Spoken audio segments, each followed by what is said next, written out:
shut the front door, the back door, all the windows, and your mouth. No, I'm joking. Welcome to the Geek All Father. This is Star Trek Online. Came out on PCs in 2006, 2010, and on Sunday just gone, it released on console. So I played that from day one on PC, and by the time I finished, I was the highest rank you could be in the game. You start off as an ensign and you go right through to admiral. I was the highest I could get in the game. But this video, I thought instead of putting one out when it first came out and being level 1 showing you the stuff, I'll wait a couple of days. I'm level 25, I'm a commander, 5 levels away from being a captain, and I just thought I'd tell you a little bit about the game, show you what it can and cannot do.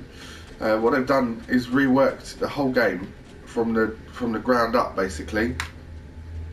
So let me run over here just in case any enemies spawn. They've improved the lighting and the graphics, and considering there's so much going on at any one time, I think the game looks really good.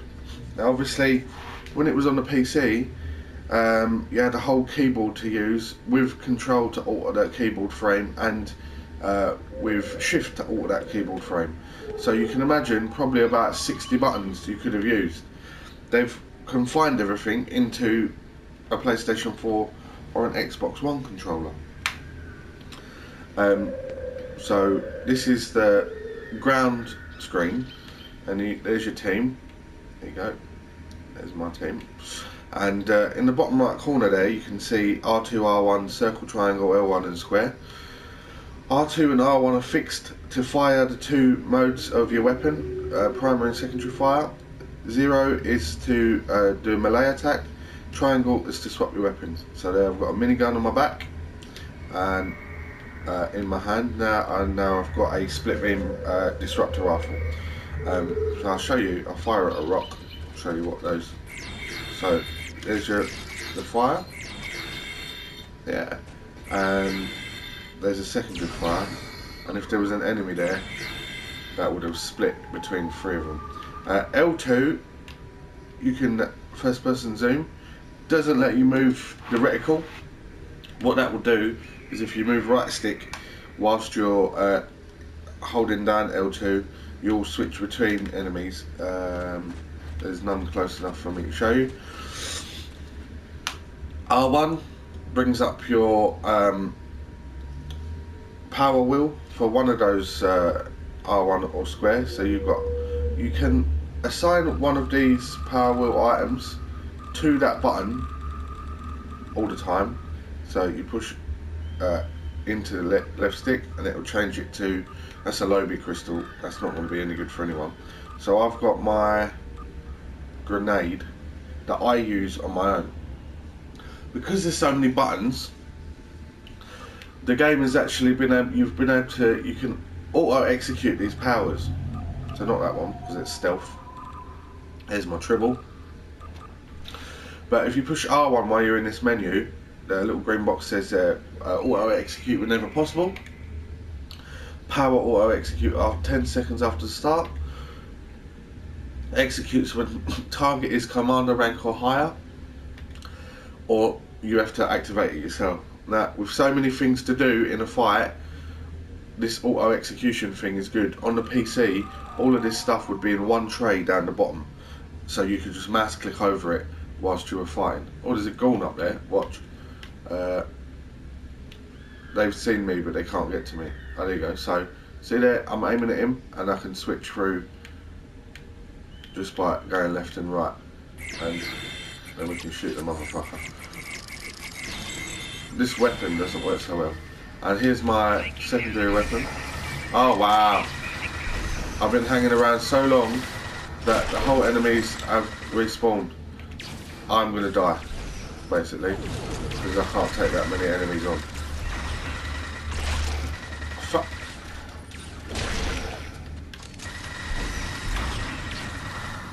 I'm gonna die. Oh, I'm not gonna die. Amazing. Okay, so there's a couple of sows, whatever they are, like little lizard dogs. Now, I'll be completely honest with you, the game is a little bit glitchy, yeah, but again, as I say, you've got so much content in such a small space now that sometimes that happens, and I'm not pissed off in the slightest by that, because I know that I'm dying again. There's my split beam rifle. There you go, splits between two of them. I'm getting murdered. Right, let's get out of here, because I will just get fucking done up like a beast.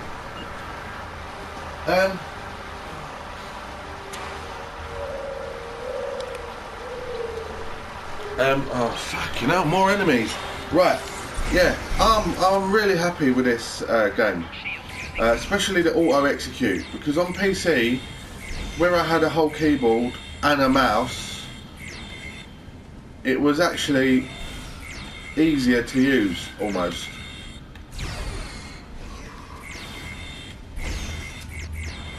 Let's use my tribble. Can't use your tribble in the... Why are you using that? She's going around using her fire extinguisher as a weapon.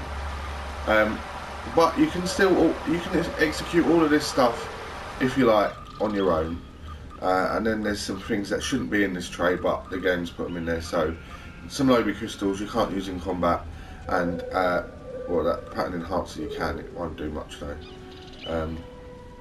So yeah, I'll show you the space in a separate video, because I'm not going to get there in this one.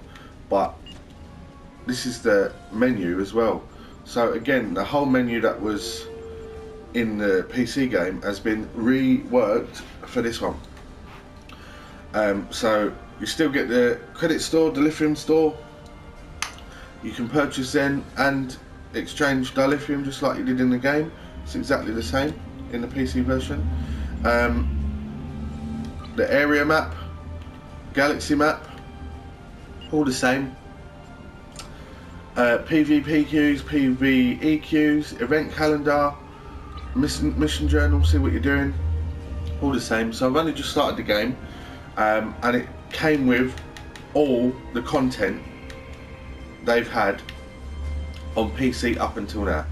So that is a lot of content. Obviously on my PC version, I'm halfway through Future Proof. This, I've just completed Klingon War and I'm doing Wasteland. So there's a lot of content that I need to go through. Skills, same as the PC, just reworked to work with the control. All this stuff the same. All this stuff the same. My skills, yeah, we've done that. Specialisation, oh, we've just done that. Shit, this bit, now this is good, because obviously this is very different from the PC version, but they've reworked the whole tray, everything's in there, and as you can see I've got an Akira class, which is funny enough called the USS Ankara. The same thing works there, you can rename your ship, that'll cost you money, change out your weapons, change out your devices, your equipment, your warp drive, your impulse drive, your console, science consoles, engineering consoles. I always go with a tactical because I can load cannons, and eventually I will get some sick ass cannons. But that's that. Inventory works exactly the same as the game. There's your inventory. There's your upgrade inventory, assets, your dilithium, your energy credits, but everything's the same. They've not removed anything. Upgrade item screen, that was pretty new to the later seasons in the game, the later updates. And the replicator, you can still get rid of a bunch of stuff, sell it for some nice cash. So that's all Good. And then there's my other recruits that I can take on if I like. So it's a very good game. If you're a Trekkie, this is basically the best Trek game out there. This is going to let you live life as basically as a Star Trek captain. I will do another video showing you space combat, which is really where the changes to the game have been made. Cryptic Studios and Perfect World have not just modded this game and patched it onto a console. They've spent time making it work for a console control layout, making space combat. Space combat's where the graphics are kind of put, if you like. It's where everything looks real sharp. The space graphics, everything's really nice. That's where it's at basically. So there's my team, all walking in one little bunch of. That's the kind of glitches you're going to get. But do you know what? Does that affect you? Does it hurt you? Are you pissed off by that? No, I'm not. If you are, maybe do something better with your time, because a bunch of people walking on top of each other isn't a problem for anyone. I'll load this video up and then we'll do a space combat video when I get into space. Thanks for watching, like and subscribe.